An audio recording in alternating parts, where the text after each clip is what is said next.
All right, thank you so much. I'd like to thank the organizers for giving us a time slot at this very nice meeting.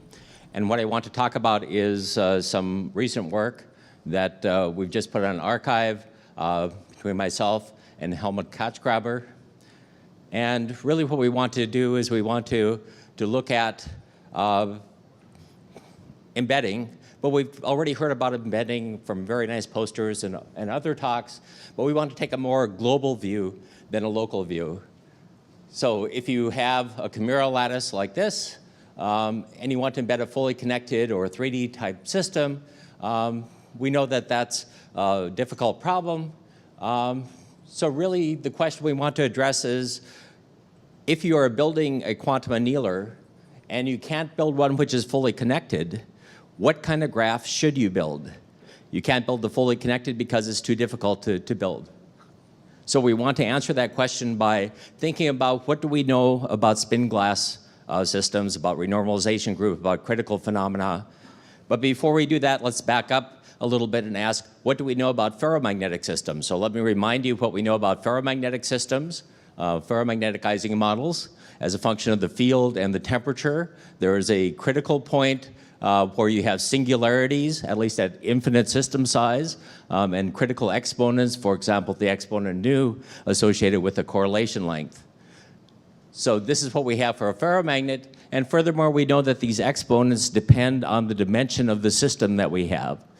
So, for example, if we look at 1 over nu here as a function of dimension, these are expansions about the lower critical dimension, which is 1 for the Ising ferromagnet. And you can compare that with a resum 4 minus epsilon expansions for the Ising ferromagnet, as well as numerical transfer matrix results. But what I want you to take away is that the critical exponents depend on the dimension. Another way of looking at this is a function of the dimension. For the ferromagnet, the lower critical dimension is 1. There is no phase transition below that dimension. The upper critical dimension is 4 for the ferromagnet, and that means that you have mean field results, and the exponent nu is basically just the mean field result for all dimensions above the upper critical dimension. So now we want to do the same thing for spin glasses, but let me introduce small world networks first.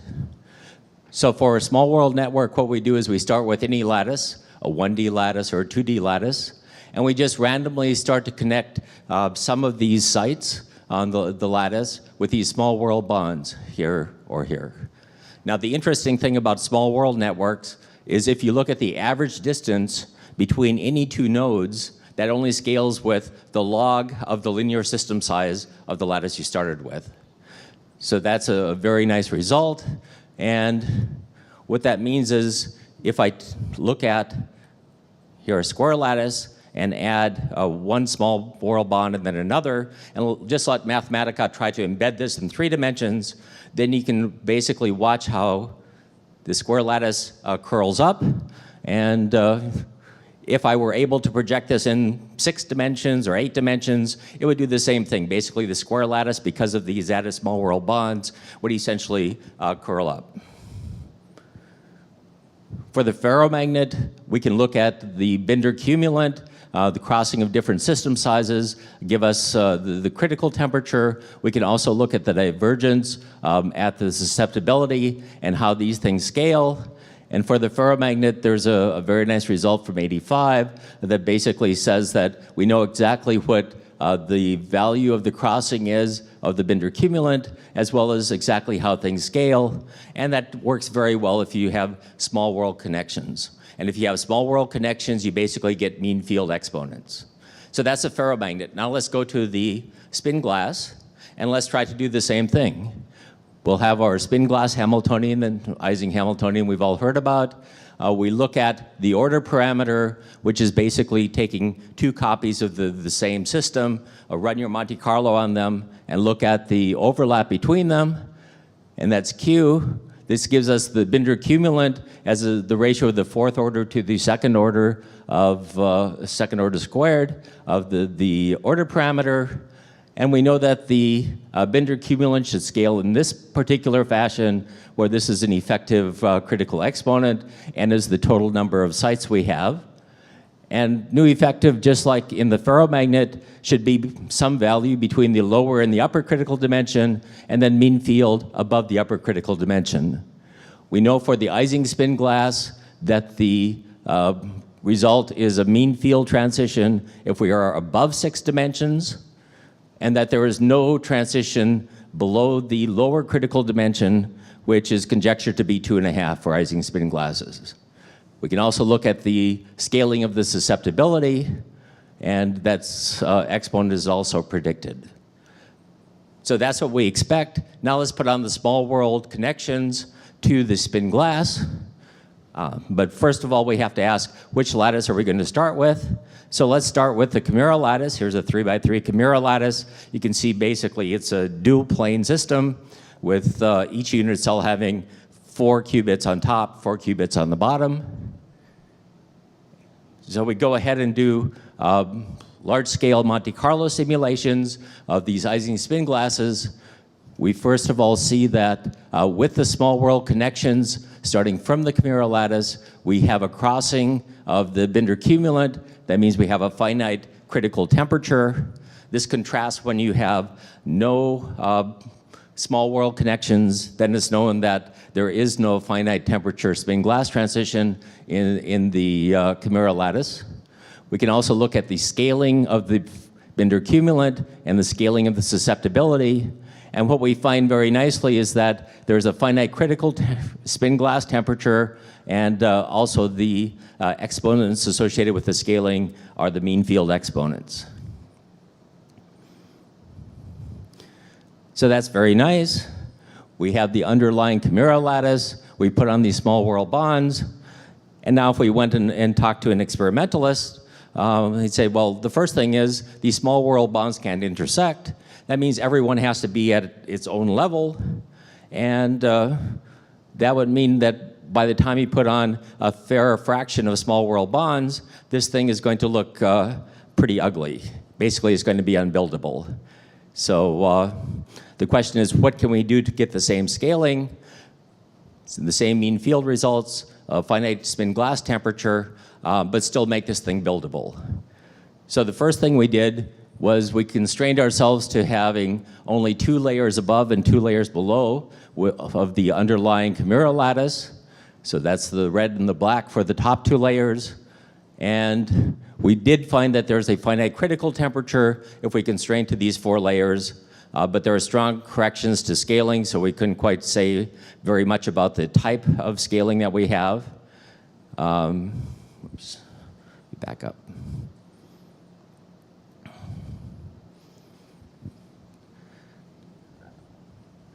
So we went one level further, and that is to say, well, with these 4 layers, 2 above and 2 below, let's actually constrain these small world bonds so that they are at an angle of plus or minus pi over 4, but still they're randomly connected somehow, so there's no overlapping. And furthermore, it's fairly buildable because there's 2 extra layers on top and bottom. And if we look at the Binder cumulant as a function of temperature, we see that there is indeed a finite spin glass transition temperature at about this value. And furthermore, if I look at the scaling of the Binder cumulant, it scales very nicely with an exponent which is close to mean field. And the same thing for the susceptibility. It scales quite nicely, basically with the same exponent. So we believe we have mean field exponents in this particular case. And because it only has 4 layers, 4 additional layers, we think that this might be reasonably buildable. We also did the same thing starting from a square lattice, put on these plus or minus pi over 4 constrained 4-layer small world connections, and we did find a finite spin glass temperature, but there are large corrections to scaling, so we couldn't quite see whether it was mean field like for the lattice sizes we could do. So basically, our take-home message is, if you want to build an adiabatic quantum computer, you should think about the graph that you're going to implement. If you can build a fully connected graph, that's great. If you can't, you should build a graph which essentially scales so you are above the upper critical dimension of the Ising spin glass, which happens to be 6. So if you can build a 6-dimensional hypercube, do that, or 8-dimensional hypercube, anything above 6 dimensions. If you can't, you can start from any lattice. We started with the Chimera lattice and put on these small world connections, and that basically allows you to have a finite temperature spin glass transition and at the same time have exponents that seem to be mean field-like. And want to acknowledge our various funding agencies as well. Thank you very much.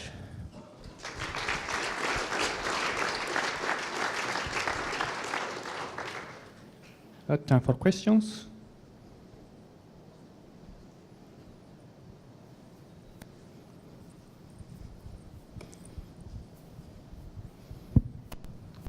Thanks for that talk.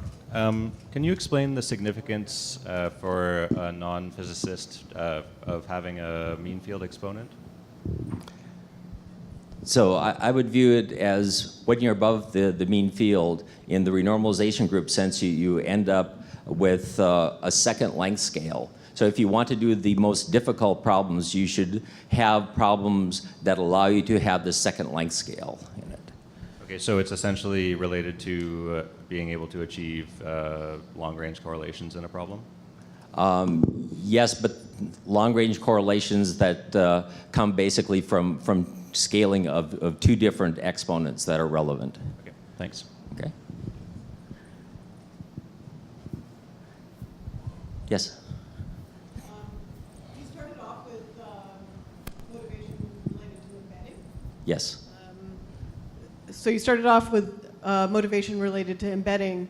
Can you more explicitly tie your results here back to what this definitively says about the embeddability in these architectures of, I can see a loose connection, but I'm not sure about the tight connection. Okay. So imagine if you could build a 6-dimensional hypercube graph, and you wanted to embed an 8-dimensional hypercube. That's just as hard as basically embedding a 3-dimensional system into a 1-dimensional system. On the other hand, if you look at the type of problems you can do, if you look at, for example, the percolation problems, once you get above the upper critical dimension in percolation, basically everything starts to look tree-like. Everything starts to look the same. So the same is true whenever you're above the upper critical dimension for a spin glass system. So basically you should be above 6 dimensions for your spin glass architecture that you want to build.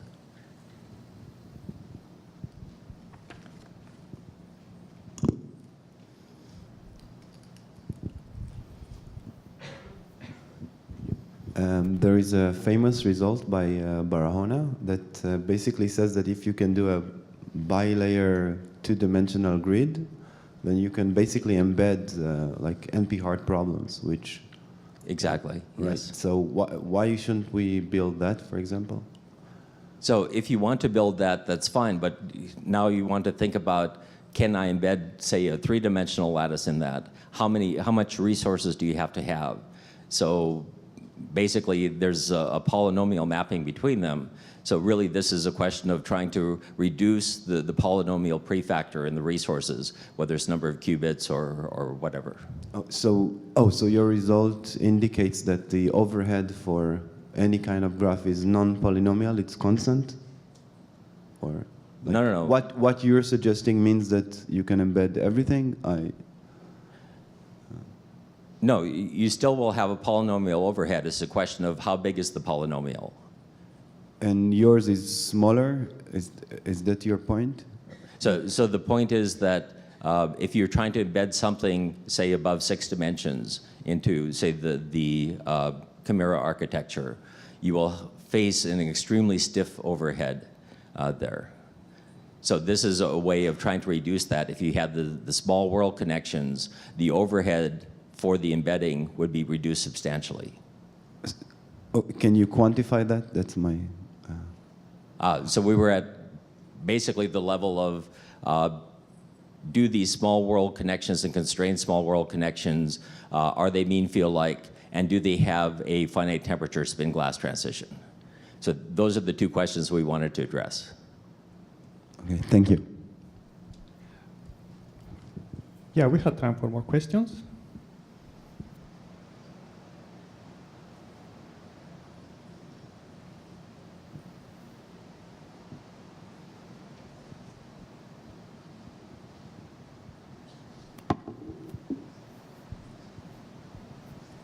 Well, I have a question like this, although you restricted on planar couplers, this Yes. seems to be especially long, so I imagine it can be challenging to build them.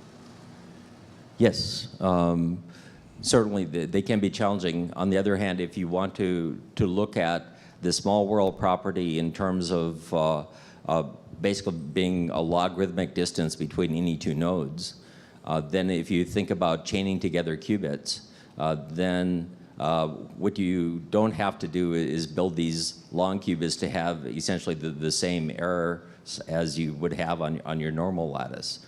They can just basically be 0, +1, or -1, for example. And that would be sufficient to enhance the embedding of high dimensional lattices into these small world systems.